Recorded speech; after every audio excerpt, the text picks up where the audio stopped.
ہرپل Jio drama serial نشتر بن چکا ہے، بہت ہی زیادہ انٹرسٹنگ۔ اس میں ہمیں دکھایا جائے گا کہ شاہ داؤد کو جو ہے وہ دیدہ کی یونیورسٹی میں انوائٹ کیا جاتا ہے۔ وہاں پہ جو ہے وہ سب سے جس بچے نے جو ہے سبمٹ سب سے اچھی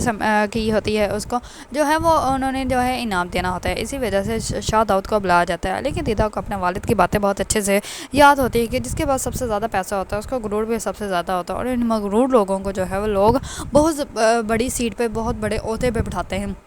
اس پر دیدہ جیسے ہی شاہ داؤد کو دیکھتی ہے تو وہ ٹھان لیتی ہے کہ اس کی آج میں نے انسلٹ کر کے ہی رہنا ہے، اور جیسے ہی دیدہ کو جو ہے وہ ایوارڈ کے لیے بلایا جاتا ہے تو وہاں پہ دیدہ جو ہوتی ہے وہ شاہ داؤد کے پاس جاتی تو ہے، لیکن وہاں اس کے ہاتھوں سے جو ہے وہ انعام جو ہے وہ لیتی نہیں، اور وہاں سے جو ہے گزر جاتی ہے۔ شاہ داؤد کو یہ بات بہت بری لگتی ہے، اور وہ کہتا ہے کہ زندگی میں پہلی دفعہ کسی انسان نے جو ہے میری انسلٹ کی ہے اور مجھے بہت برا لگا ہے۔ اس پر وہ دیدہ کے والد کو بلاتا ہے اور کہتا ہے کہ اس کو کہو کہ مجھ سے آگے معافی مانگے، اور معافی مانگنے کے بعد جو ہے وہ اپنا جو ہے وہ ڈونیٹ کیا ہوا جو ہے میں نے ڈونیٹ کیا وہ چیک بھی مجھ سے لے جائے۔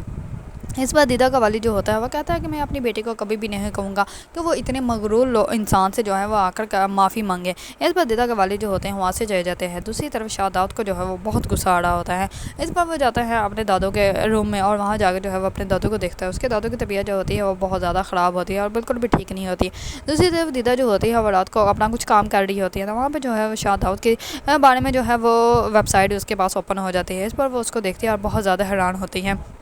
لیکن شاہ داؤد کے دل میں جو ہے یہ بات گڑ کر جاتی ہے کہ مجھے جو ہے اس لڑکی نے میری انسلٹ کی ہے۔ اسی وجہ سے دیدہ کو جو ہے شاہ داؤد اپنا ایگو بنا لیتا ہے، اور وہ کہتا ہے کہ اس لڑکی کو جو ہے مجھ سے معافی مانگنی ہی پڑے گی، وہ کون ہوتی ہے میری انسلٹ کرنے والی۔ لیکن دیدہ کو اس بات کا بالکل بھی اندازہ نہیں ہوتا کہ وہ انجانے میں جو ہے وہ ایک ایسے طوفان کے ساتھ جو ہے وہ جکڑ پڑی ہے جس کے ساتھ جو ہے اس کو نہیں کرنا چاہیے تھا۔ لیکن شاہ داؤد جو ہے وہ دیدہ کو اتنی آسانی سے جو ہے وہ معاف نہیں کرے گا، اور اس کی زندگی جو ہے وہ عذاب بنا دے گا۔ اگر آپ لوگوں کو ڈرامہ سیریل نشتر پسند ہے اور اس کے بارے میں نئی اپڈیٹ جاننا چاہتے ہیں تو میرے چینل کو لائک، کمنٹ اینڈ سبسکرائب کرنا مت بھولیے گا۔